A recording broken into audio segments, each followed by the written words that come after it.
আর লাইলাতুল কদর নষ্ট করে দেয় মহিলারা। কিভাবে? শেষ দশকে বেশি বেশি ইবাদত করার কথা, শেষ দশকে আপনি দেখবেন মার্কেট ভর্তি মহিলা দিয়ে।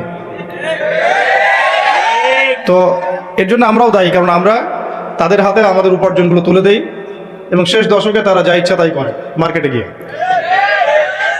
তো এই জন্য রমাদান নিয়ে আমার যতগুলো চিন্তা বা লেকচার আছে, এর মধ্যে এটা একটা নতুন একটা বিষয় আমার মাথায় আসছে আলহামদুলিল্লাহ, যে রমাদান আসার আগেই দুনিয়াবি যত ব্যস্ততা এগুলো কমায় ফেলা উচিত। এমনকি ঈদের যে বাজারঘাট, আমরা যে সদাইপাতি বাজারঘাট করি ঈদের, এইটাও যদি সামর্থ্য থাকে তাহলে এখনই করে ফেলা উচিত। এটা আপনি আমি রমজান মাসে ফারেক থাকি শুধু আল্লাহর ইবাদতের জন্য। আর রমাদান মাস যে ব্যক্তি পেয়েছে কিন্তু গোনা মাফ করাতে পারতেছে না, তার চেয়ে হতভাগা আর কেউ নাই।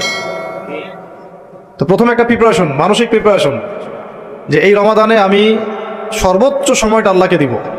এই রমাদানে যেন আমার এক ওয়াক্ত নামাজও না ছুটে যায়।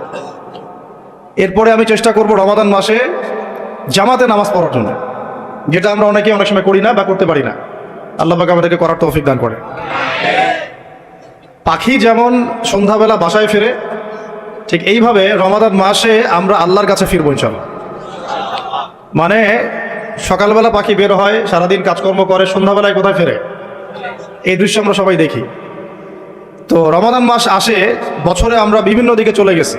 কেউ নামাজ আগে পড়তেন, এখন বেনামাজি হয়ে গেছে। কেউ রমজানে ভালো ছিলেন গত রমজানে, এখন আবার আস্তে আস্তে ইমানের হালত কমে গেছে, আমল কমে গেছে। রমাদান মাসটা আসে যাতে আমরা ওই পাখিদের মতো আবার আল্লাহর কাছে ফিরে আসি। তো এই এক বছর আমরা এদিক ওদিকে চলে গেছি, তো রমাদান মাস এসেছে আল্লাহর কাছে ফিরে আসার সময়। আল্লাহ পাক আমাদেরকে রমাদান মাসটাকে সর্বোচ্চভাবে কাজে লাগানোর তৌফিক দান করে নেন।